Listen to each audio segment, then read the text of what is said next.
listening to the Mark Bradford Alchemy for Life podcast. Do you have random thoughts? No, not those kind of random thoughts. Hey there. So, just how random are random thoughts? Well, they're not, as it turns out. Why am I talking about random thoughts? Well, a couple reasons. First of all, everyone has them. And secondly, they're really useful. And let me give you the disclaimer. I'm not talking about the random thoughts necessarily of, ooh, I'd really like to just push you down an open elevator shaft. I'm not talking about that. I'm not talking about just random thoughts that are your emotions in the moment and things like that. I mean, we all have those flights of fancy, moments of passion, all that wonderful stuff that makes for a great fiction. I'm not talking about that. I'm talking about random ideas, really. And we all have those. Some people choose to embrace them. Some people think, oh, that's interesting. And then some people think, well, I should look that up. And then other people think, I should file a patent on that after doing some research. So let's examine some of these random thoughts really quick to make sure we're all on the same page, okay? Random thoughts like you're using your can opener and you think, well, there must be a better way to do this. Or you are thinking of forming a group to help people who are in the same need or tribe that you're in, but you can't seem to find these tribal members, as it were. Or you have a certain way of doing something and you're starting to figure out that the way that you're doing it really makes sense, so you want to do a little bit more research into it. And then it passes, and then you think, what's for dinner? Or, oh, I got to get my kids ready for school. Or, oh, I have to be at this meeting and talk really boring business with somebody. Okay, so those are the random thoughts that I'm talking about. Not destructive thoughts, not hugely emotional thoughts, but random thoughts like that. The kind of random thoughts that people who consider themselves, quote, creatives, and yes, I just made the air quotes. Did you feel that? A little breeze on your ear?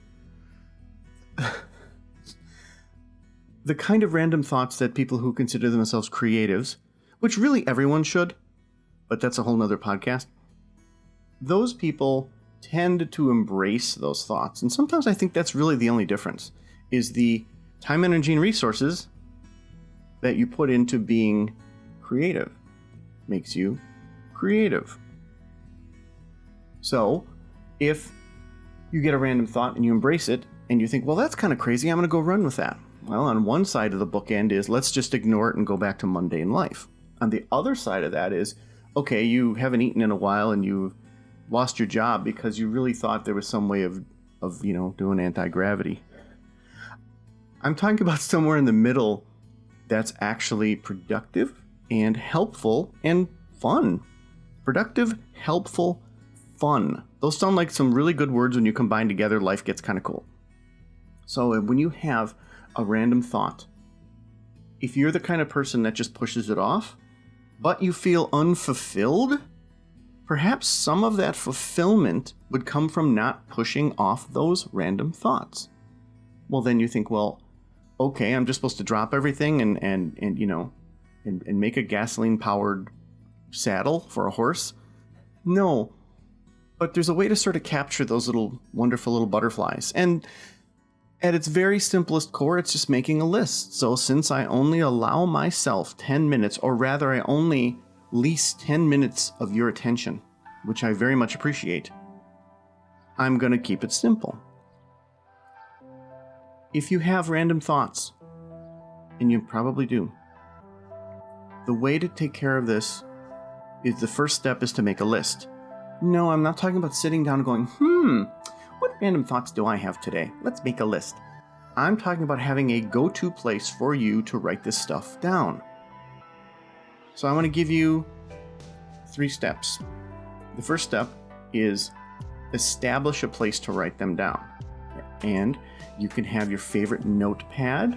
You can be like a lot of creative people who really, really have this paper fetish, and I'm one of them. where you get a notebook and you go, this is the best notebook in the world, and then you find another one and you go, this is the best notebook in the world, and then you get all sorts of fancy pens and things like that. Whatever, just use the same notebook.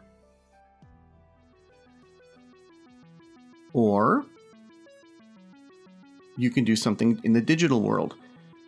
You can do something as simple as opening up an email that you've written to yourself with a specific title like Random Thoughts and type into that email. If you're using something along the lines of Gmail, which is constantly being saved and there's no save function, you can just reopen that old email again and just type it in. And as long as it says saved, you're good. You can close it back up again. And if you feel like you have enough ideas, at some point you can send it to yourself, right? And we'll talk about that. And the third way is to have some other kind of recording device. Now, I did a very in-depth review of the Remarkable tablet, which is basically a pen and paper sort of device. It's not Windows, it's not Mac, it's not operating system-ish. It doesn't even have a clock on it. It just is there for you to take infinite amounts of notes that you can translate into text or that you can send as an email. Again, if you look at the review, you'll really think, man, this thing is amazing. And it really is. And no, I don't get any kickback from telling you about this. I just thought it was cool. And it really fit my methodology and way of writing stuff down. So one of those 3 ways of recording, now that you have it recorded, do it this way. Or at least that's what I suggest. I'm not going to tell you what to do. Well, I sort of am doing that, aren't I? What you need to do then is write a brief, as in just a few words, description of the idea. If you can't describe it in a few words, then you haven't distilled it enough in your brain. Okay? So write a few word description of it with a dash, hyphen, colon, whatever you want, and then expand on it a little bit. And just leave it alone. That's it. That's it. And if you say, well, I really want to delve into it, aha, you've already gone to the next step. That's the whole point of this, is to get it on paper or on screen so that you look at it and you go, oh, that is viable. Or you go, oh, well, that's dumb. We can't teach crickets to sing. You know, this allows your ideas to distill a little bit. And again, not rocket science. This has been discussed in other ways, but no one's really addressed the whole, this is how we distill some creativity. So I'm just trying to help you if you do have creative vibes, creative urges, and you're stuck in the rat race and you go, well, how do I let this out?